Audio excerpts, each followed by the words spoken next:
Hindi makapaniwala si Dara na makakatanggap siya ng mga alahas.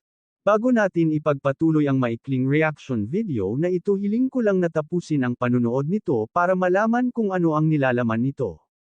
At kung bago ka pa lang sa munting channel na ito, hiling ko lang na paki-subscribe naman. Maraming salamat. Isang mapagpalang araw sa inyong lahat mga kalingap.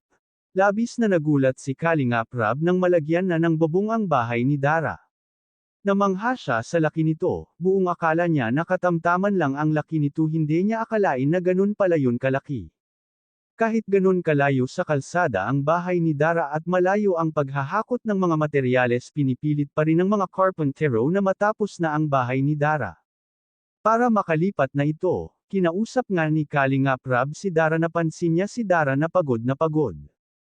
Sinabi naman ni Dara na katatapos lang daw niya mag-asikaso sa mga karpentero kaya medyo pagod pa.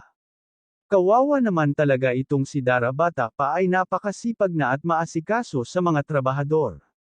Dara, may magandang binalita kay Kalingap Rab na kausap daw nila ang tatay nila, nagpapaabot ito ng pasasalamat kay Kalingap Rab at sisiguraduhin daw niya na makakauwi siya ng Pasko.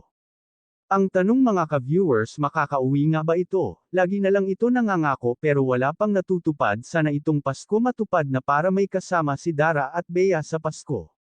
Dara, labis ang tuwa sa binigay ni Kalingap Rab na jewelry. Sobrang dami ng binigay ng kanyang mga sponsor. Tuwang-tuwa ito habang inaabot kay Kalingap Rab at labis itong nagpapasalamat sa mga nagbigay.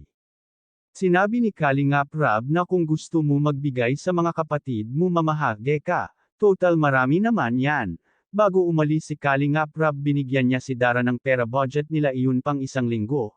Hanggang dito na lang ang update ko mga ka-viewers. Bago tayo magtapos, huwag natin kalimutan suportahan ang ama ng Kalingap na si Val Santos Matubang at si Kalingap Rab. Maraming salamat at God bless sa inyong lahat.